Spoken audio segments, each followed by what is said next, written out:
Between 1847 and 1874, 97 people disappeared from a remote settlement deep in the West Virginia mountains. Not in a single event, but in a pattern so precise it defied logic. Every 3 months on the night of the new moon, someone would vanish, leaving behind a single left leather shoe filled with mountain clay and pine needles placed perfectly at the center of their bed. The clay was always warm as if freshly dug from far underground. When federal investigators reached Hollow Ridge in the winter of 1874, they found 312 residents living in unusual prosperity, children in Boston finery tables, heavy with imported delicacies and ledgers, showing inexplicable wealth for such an isolated place. No one would say where the missing had gone. Every answer was identical, spoken in the same measured tone. The mountain keeps its own accounts. What was found in the abandoned copper mine beneath the town was locked in government files for over a century, with portions still redacted to this day. The truth of Hollow Ridge begins before the disappearances, with the desperate founding of a settlement determined to survive the brutal isolation of the Appalachians before the Civil War.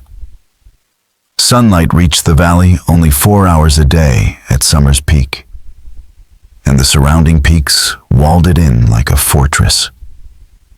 In 1845, 43 families fled the economic collapse of Pennsylvania's coal country, led by a former mine foreman named Josiah Henley, a man with an uncanny instinct for finding copper and a relentless vision of independence.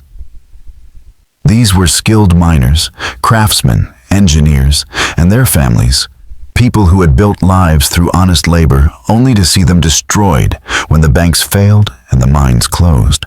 Henley had carefully chosen each family for their expertise: the Cranstons, masters of explosives; the Dietrichs, experts in ore chemistry; the McGrady's, innovators in mine ventilation; the Sutterfields, who brought religious leadership. He had spent months in secret meetings promising not only wealth, but freedom from the coal companies and the reach of outside authority. The valley he chose was no accident. He had heard of it from a Cherokee guide named Joseph Stonecrow, who warned of a place where the earth bled red after rain, where animals would not dwell, and where strange lights glowed underground on moonless nights. Cherokee legends called it a place the earth itself had cursed, but Henley saw only opportunity. His surveys hinted at copper veins deeper and purer than any in North America, and he kept this discovery a closely guarded secret. The journey into the valley was grueling, claiming wagons and forcing some families to turn back, but those who stayed found a hidden world of shadow and mist. By autumn of 1846, Hollow Ridge had grown to nearly 200 people. With a sawmill powered by a blood-colored creek, a general store keeping precise ledgers, and a community that on the surface appeared to be thriving. By the winter of 1846, Hollow Ridge had grown into more than just a mining camp. It was a self-contained, thriving settlement. They had a one-room schoolhouse where Mrs. Elelena Cranston taught 32 children from books sent by an anonymous benefactor in Baltimore. A modest Methodist church rose at the town's center, its steeple the only point high enough to catch the first light of dawn. Reverend Paul Sutterfield's sermons began with messages of providence and perseverance. But over time, his words shifted subtly towards sacrifice and covenant, though few noticed the change. Even a postal route had been established with Daniel Moss, a Cherokee Welsh mail carrier, making the dangerous journey once a month. Moss would later testify that Hollow Ridge always felt like a place where eyes followed him, where conversations hushed at his arrival, and where no one sent personal letters, only copper trade correspondence. The settlement's prosperity came with unsettling oddities. Hollow Ridge produced copper of astonishing 99.9% purity, confirmed by assayers in Baltimore.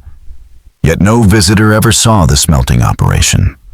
Mining shifts began at midnight and ended before sunrise, with workers slipping in and out through a hidden entrance guarded from prying eyes. The miners and their families spoke of their work with an unbreakable silence. The copper itself was unlike any other telegraph companies, paid handsomely for it, citing its unmatched conductivity, while jewelers in Philadelphia and New York claimed it never tarnished and held a strange, lingering warmth. In 1847, Harvard scientist Dr. Edmund Whitlock visited to study it, but returned with missing pages in his notes, refused to speak of his findings, and soon left academia altogether. The first disappearance came on March 15, 1847, 18 months after the settlement's founding, on a night that was both a new moon and the spring equinox. 19-year-old Margaret Dietrich vanished from her family's cabin. She had been engaged to Robert Cranston with their wedding set for May. Her parents awoke to find her bed untouched, her window open to the freezing night, and on her pillow, a single left leather shoe filled with damp clay and pine needles. The smell was of deep earth mixed with something metallic and disturbingly organic. The shoe was Margaret's, her initials tooled into the leather, but its condition was inexplicable, worn, as though she had walked hundreds of miles, stained with mineral deposits that crystallized in vein-like patterns. Inside, the clay had hardened into a perfect mold of her foot. For 3 days, the settlement searched in a desperate, methodical sweep, dividing the forest into grids, scouring every mine and cave, dragging Burden Creek from source to mouth. Even the dogs refused the scent, cowering and whining. Near the ancient Cherokee marker stone, a boulder covered in pre-Cherokee symbols, they found something more disturbing than Margaret's absence: 17 dead ravens arranged in a flawless circle, still warm. Despite the cold, their necks twisted at identical angles, wings spread in perfect symmetry. In the center was a handprint pressed impossibly deep into frozen earth, an exact match to Margaret's. Fresh axe marks formed a path to the sealed entrance of an ancient mine shaft, said to predate the Cherokee. The cuts began at ground level and climbed nearly 20 feet up an oak's trunk, as if whoever made them had ascended through the air. The angles of the cuts were subtly wrong patterns that felt meaningful but resisted understanding. 3 months later, on June 15th, the summer solstice, William McGreedy, a strong and seasoned miner, vanished from his guard post at the mine's entrance. His replacement found only a single left shoe on the stool, filled with the same warm clay and pine needles. His rifle leaned against the wall, unfired, his pipe still smoking. The locked mine door stood open, the key resting inside the shoe. Inside, the tunnel footprints began 30 feet and leading deeper for 100 feet before stopping abruptly at a solid wall of stone, as if he had stepped directly into it.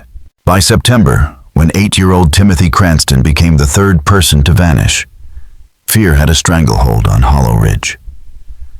The boy had been playing in the sunlight with other children, and they swore he was there one moment and gone the next, snuffed out like a candle flame.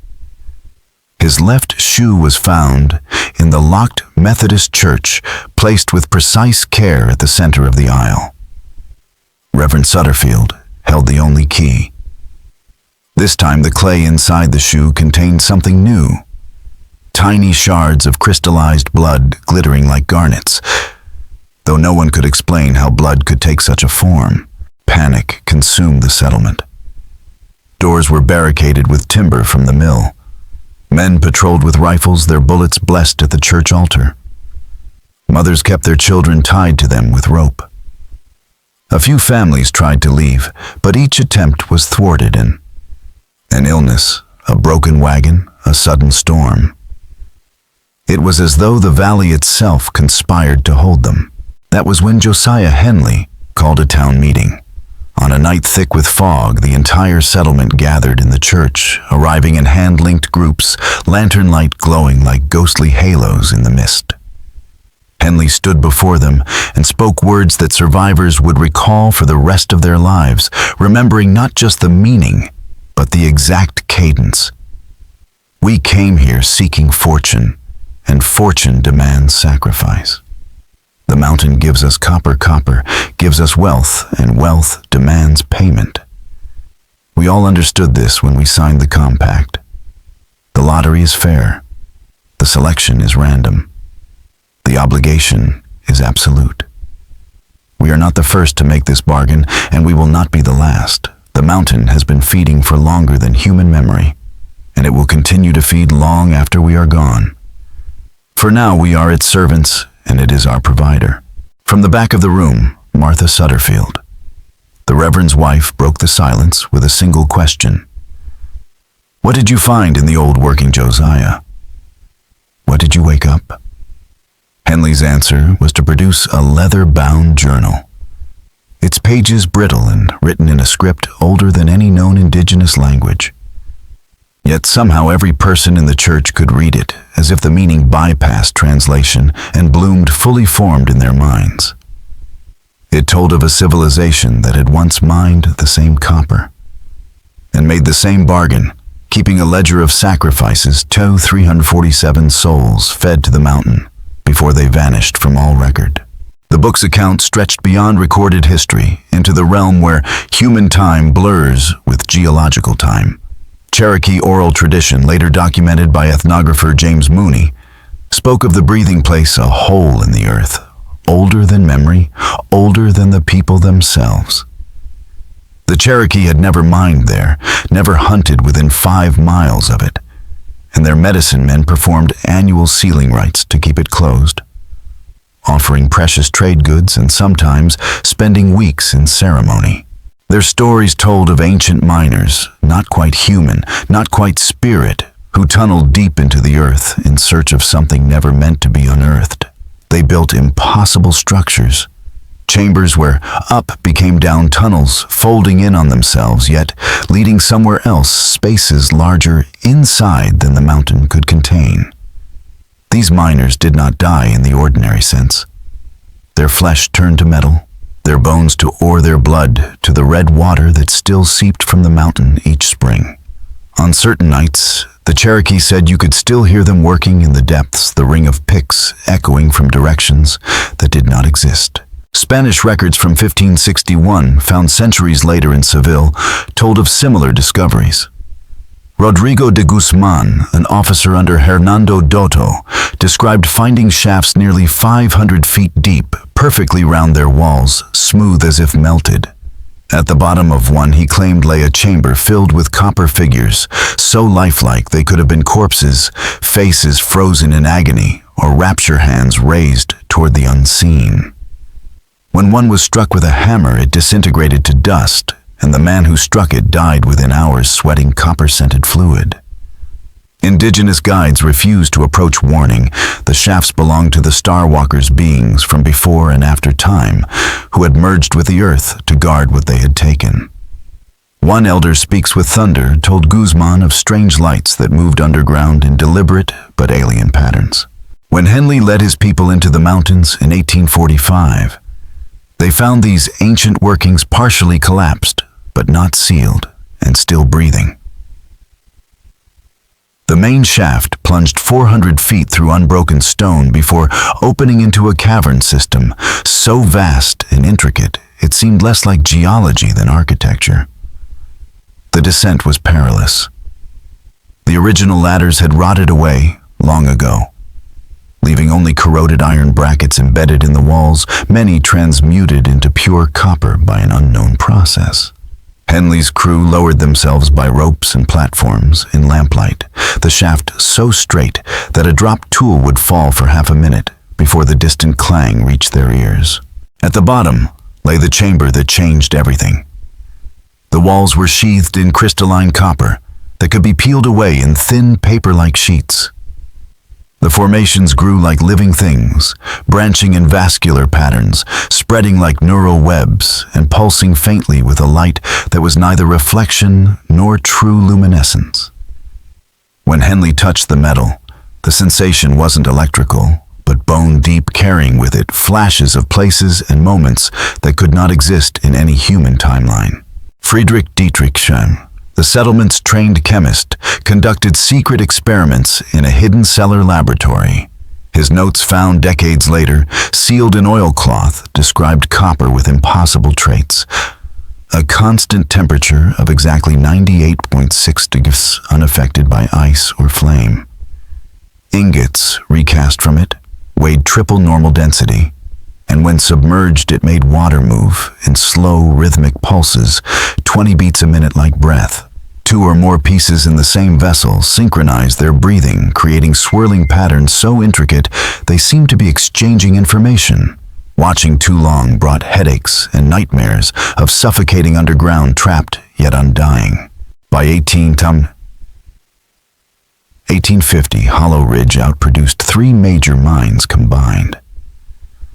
Families lived in fine houses with running water heated by copper pipes that never cooled, dined under gas lamps with flames of eerie blue-green that never consumed their fuel, and dressed their children in imported finery.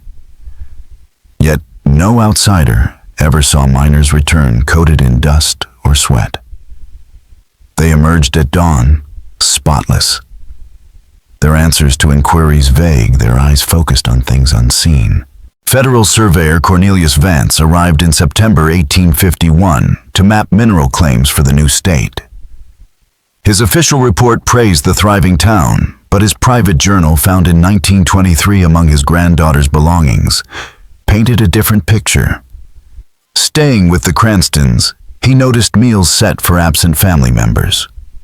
Mrs. Cranston would simply say, "They're working below," in a voice that carried an odd, memorized weight. The untouched chairs' plates were always cleared afterward, crumbs and stains marking food that no one had visibly eaten. On his third night, kept awake by a low hum rising from the ground, Vance followed a group of men who slipped into the forest at midnight. They moved in perfect unison through pitch black, needing no light. At a hidden clearing, the old workings entrance lay beneath a disguised shed. One by one, 30 men descended without speaking, each wearing only a small leather pouch. As they climbed down, Vance felt a vibration not in his ears, but in his bones that blurred his vision and made his teeth ache. Counting them was impossible. They seemed 30, then 300, then 3. He hid until dawn, battling waves of nausea. Only 28 men returned their pouches swollen with weight, their skin faintly gleaming as if dusted with the purest copper. The missing 2 were not spoken of, not as dead, not as gone, but as though they had never existed. When Vance asked Henley about the mine, Henley smiled without warmth and said, "The mountain takes its share. Mr. Vance, 2 from 30 is a reasonable tax. Your government takes far more and gives far less in return. Would you like to see our operation? We could use a man of your qualifications." Vance left Hollow Ridge that same day, riding hard, and never returned. In his official report, Cornelius Vance wrote only that Hollow Ridge's mineral claims were valid and its copper exceptional. But in his private journal, he confessed, "There is something unnatural in that place, something that wears the face of prosperity, but stinks of decay. The copper they produce is real enough, I've tested it, but the cost of its extraction is measured in more than dollars.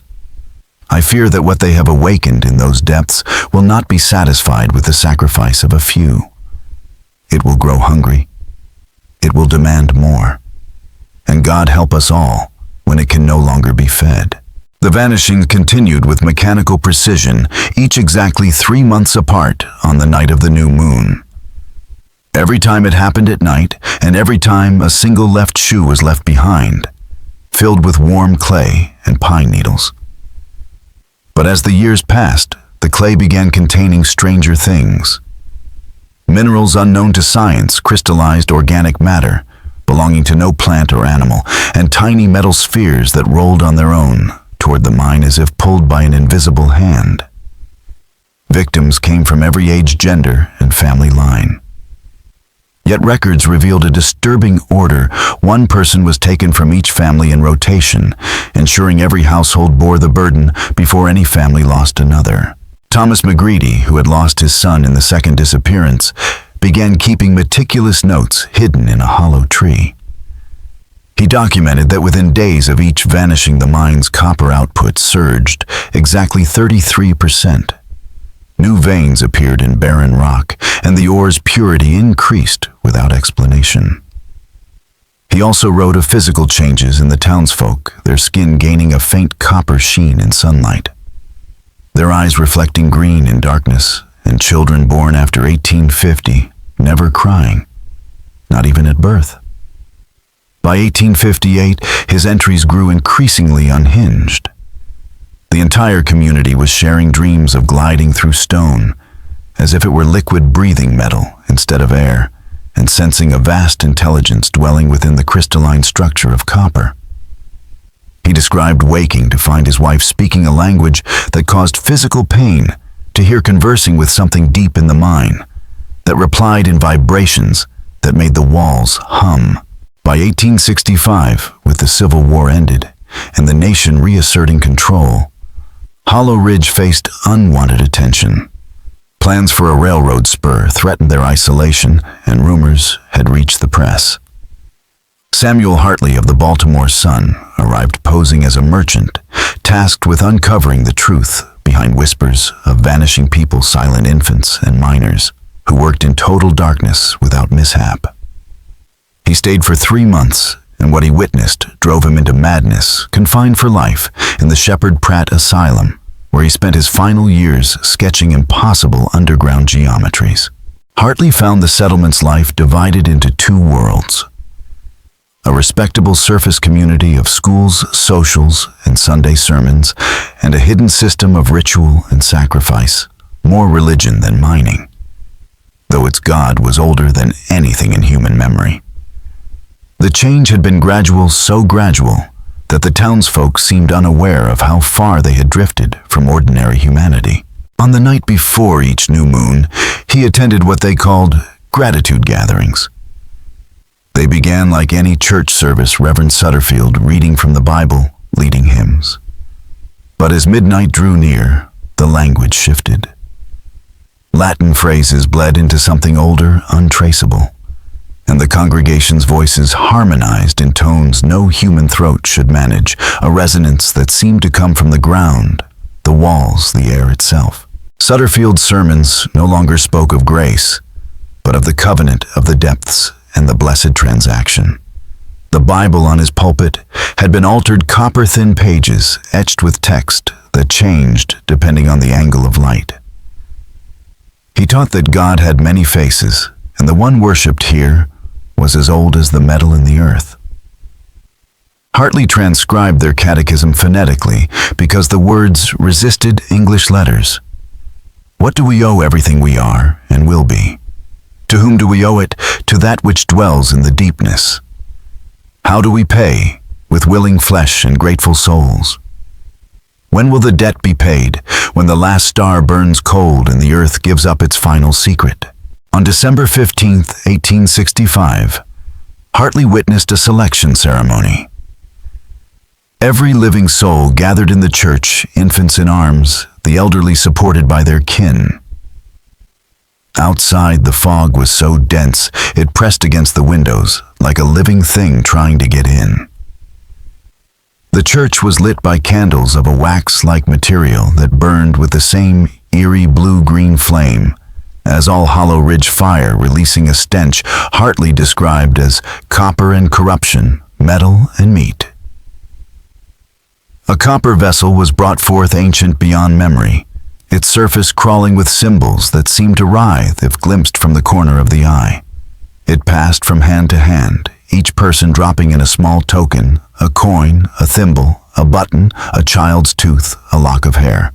None of the objects made a sound, as they fell as though the inside of the vessel extended into some unfathomable space, far larger than its exterior. When it reached Josiah Henley, 60 years old now, but untouched by the years, he plunged his arm in, past the elbow, past the shoulder, though the vessel was barely a foot deep. He searched for what seemed like hours, yet only minutes passed. At last he withdrew a brass button belonging to Jacob Forrester, a recent arrival to Hollow Ridge. Forrester rose without protest. Tears streaked his face, yet he smiled faintly as neighbors embraced him, whispering words Hartley could not hear. His twin sons were taken in by the Dietrichs, who promised to raise them as their own. The process was practiced refined over 27 years into something horrifyingly efficient. That night, Hartley followed Forrester at a distance through thick fog to the mine's concealed entrance. Forrester undressed, folding his clothes neatly, then donned a robe that moved like liquid and clung to his skin in impossible ways. He descended into the shaft and never returned. At dawn, Hartley found a single left shoe on the bench, filled with the usual warm clay and pine needles, but also containing a photograph of Forrester's late wife, now transformed into a sheet of thin, beaten copper. Her eyes, once still and lifeless, now followed the viewer with an unsettling awareness. Hartley's investigation uncovered something even darker. Beneath the church's cornerstone, a strongbox holding the original compact, signed by every founding family. The parchment appeared to be human skin treated with copper salts, giving it a green metallic sheen. The agreement was explicit. In exchange for inexhaustible wealth from the earth, the community would provide willing vessels on a schedule tied to lunar cycles. If the chosen refused, the entire town would face consequences described only as the rising and the consumption. The signatures written in blood were still damp to the touch, still smelling of iron and copper. Henley's own hand had added an 1847 addendum. Having discovered the true nature of the bargain and finding no escape from its terms, we hereby accept our role as shepherds of the feeding. Our prosperity is built on consumption. Our wealth flows from sacrifice. Our children and their children shall inherit both blessing and curse. May God forgive us if He still watches this place for what we have become and must continue to be. The records told of failed escapes. In 1853, the Washburn family fled at night, only to be found at the valley's edge, transformed into perfect copper statues, their faces frozen in terror. The statues were melted down, and the metal was distributed among the townsfolk to wear as jewelry, a reminder of the price of betrayal. In 1859, Robert Cranston, once engaged to the first victim, Margaret Dietrich, led a failed attempt to seal the mine with explosives. The blast left the entrance unharmed, but every conspirator aged 50 years overnight and died within days, warning that the mine was not a hole, but a mouth with teeth that reached into the whole valley. March 15th, 1874. 27 years after the first disappearance arrived, like a tolling bell. The number 27 appeared everywhere in pre-Columbian carvings and Cherokee curses in the strange mathematics of the compact. This time the chosen was Mary Henley Josiah's 16-year-old granddaughter, engaged to Edwin Garrett, the schoolteacher's son. Beloved by all, she taught children their letters, tended the elderly, and sang hymns that could soften the alien cadence of the congregation's rituals. For the first time, someone refused. Mary locked herself inside her home, barricading doors and windows with furniture. She had foreseen the pattern and prepared for this night. In letters hidden throughout the house, she wrote, "I have seen what happens to those who go below. They do not die. Death would be merciful. They become part of something that should not exist. Their consciousness is trapped in metal." Mary Henley's final words, hidden in those scattered letters, declared what no one in Hollow Ridge had dared to say aloud. Their souls dissolve in copper, aware for eternity of what they have become. I will not go. Let the compact be broken. Let us face whatever consequences come. Better to die as humans than live as whatever we are becoming. The entire settlement gathered outside her barricaded home, pleading through the night. Parents lifted their children to the windows, urging her to think of them. The elderly reminded her of the prosperity the compact had brought. Josiah Henley himself knelt in the mud, speaking to her in that ancient pre-human language. But as the invisible new moon crested the sky, the ground began to breathe slow, massive inhalations and exhalations that rattled the timbers of every house.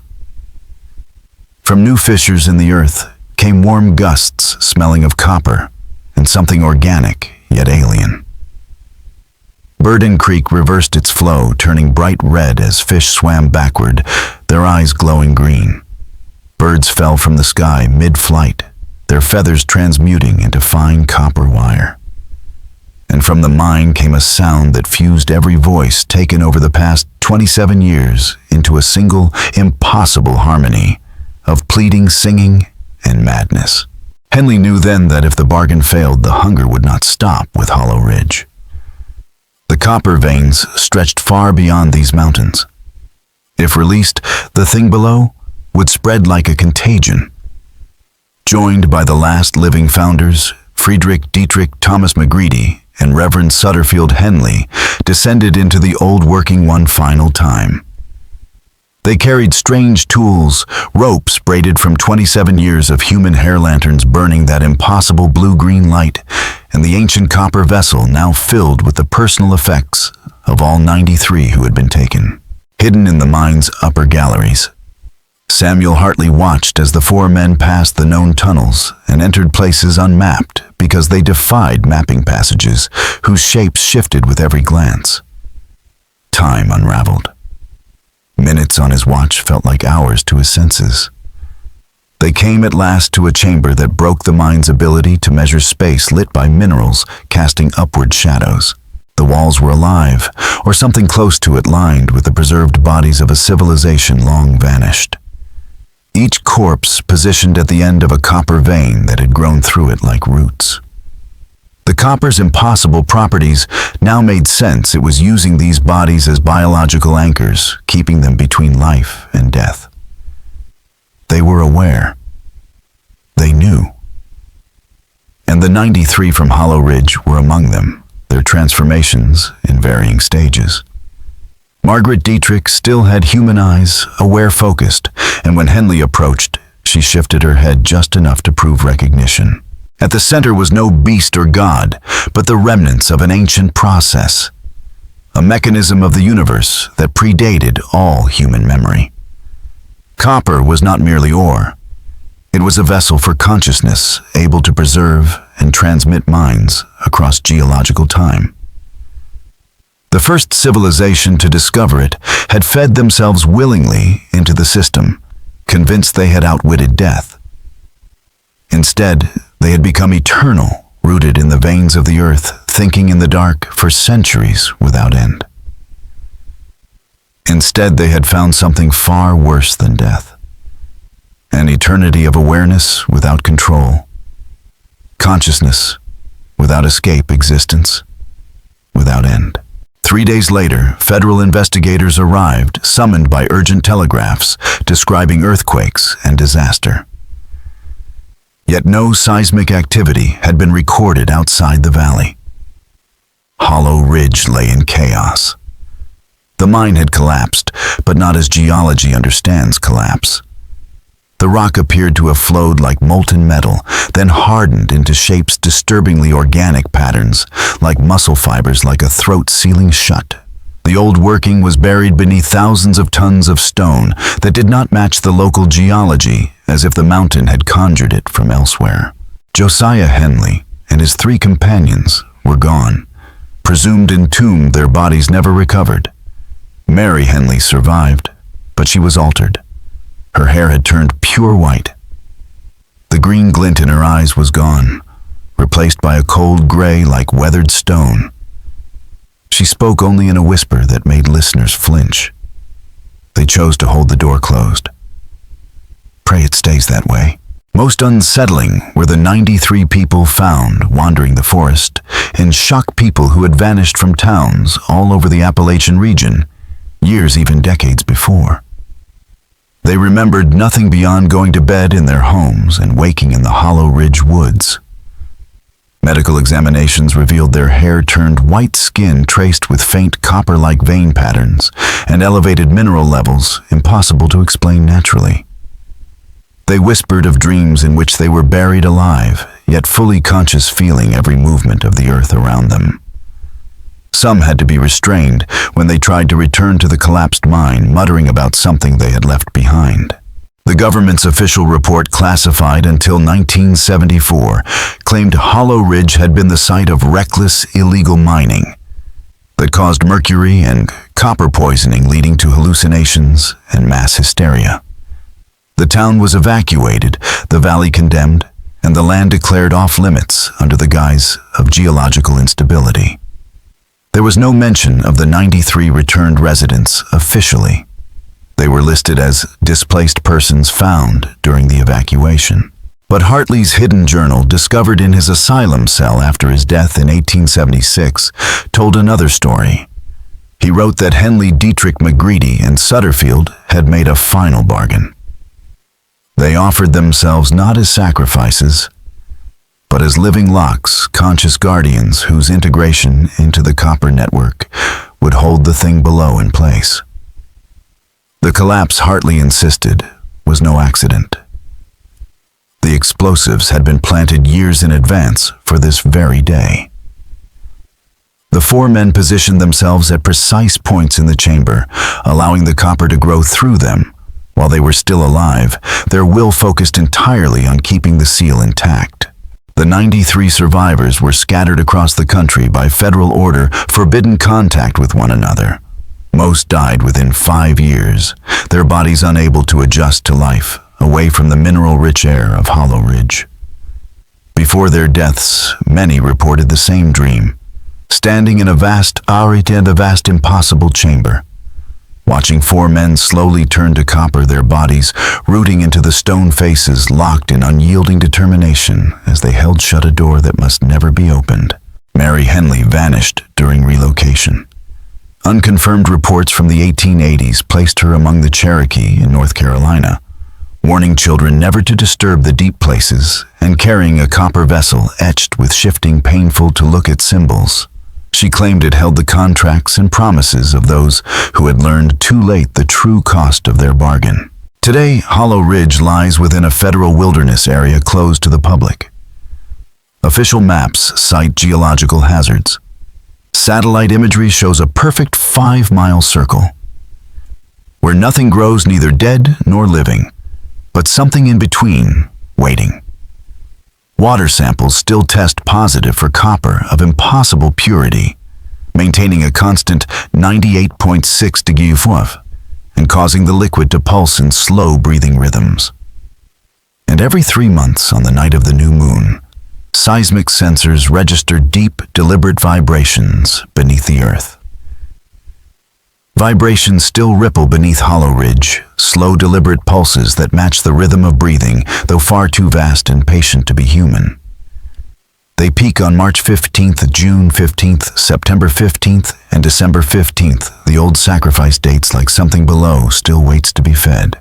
In the decades after the sealing investigations met with disaster, in 1889, a Smithsonian team drilled into the collapse, only to strike a vein of copper that flowed upward against gravity. Liquid at room temperature fused with organic material, as though metal and flesh had become one. They sealed their borehole with molten lead, just as Henley's notes advised, and fled the valley within hours. Hunters in the 1880s and 90s began finding left shoes in the forest, around the forbidden zone, always filled with warm clay and pine needles, sometimes holding relics of the vanished photographs, buttons, children's teeth untouched by time. 97 such shoes were eventually documented, one for every lost soul. Guards posted at the perimeter told of hearing vibrations that seemed to form words in their minds. 97 voices promising wealth to anyone bold enough to unseal the mine. Tools left near the boundary would be found, moved inward overnight, and compasses spun wildly before pointing not north, but straight down. In 1874, President Ulysses S. Grant received a private letter discovered only after his death. The situation in West Virginia has been contained, but at terrible cost. Some hungers once awakened can never be satisfied, only contained. Their vigil must not be disturbed. Zodi. A map accompanied it showing copper veins stretching across the continent, Hollow Ridge at the center. Red X's marked other sites, sealed places, other bargains, other doors waiting for someone reckless enough to open them. Samuel Hartley's final journal entry, penned days before his death, reads, "The earth is not dead stone, but alive in ways we cannot comprehend. In some places, it is hungry. The 97 who fed that hunger are neither living nor dead, but something between. And the 4 who chose to become living locks, they are the only thing holding it back. God help us if their vigil fails." Mary Henley was never officially found. Those stories tell of a pale-haired woman traveling the Appalachians in the 1880s, warning miners to avoid copper. Too pure, too warm. Copper that makes water breathe. She carried an ancient vessel etched with shifting, painful symbols, claiming it held the final testament of those who had learned too late that some bargains can only be passed on. By 1891, the U.S. Geological Survey designated Hollow Ridge a permanent exclusion zone under federal law. The report, sealed from public view, noted anomalous geological properties inconsistent with regional norms and barred all mining within 10 miles. Folklore blurred the truth. Some claimed plague, others a mine collapse. Still others whispered of pacts with what lived below. But all agreed on one thing: the mountain remembers. Within the mining industry, quiet rules emerged. Never dig too deep, never chase copper that stays warm, never touch a vein where water flows uphill or where metal regrows. These were never written down, only passed from foreman to foreman. A silent acknowledgement that some wealth is better left buried. So, what do you think? Did the government truly lock away all evidence of Hollow Ridge, or are there more sealed sites hidden across America where other desperate communities made the same terrible bargain? Are the 97 gone, or still awake in their copper prisons, waiting for someone to break the seal? If you enjoyed this journey into America's forgotten dark history, subscribe to the channel, hit the notification bell, and share this story with someone who loves unsolved mysteries. Remember, some doors are sealed for a reason, some hungers should never be fed, and some bargains once made can never be broken. The mountain remembers, and it waits. Thank you all very much for watching my video until the end. I sincerely appreciate it, and I look forward to seeing you in the next video.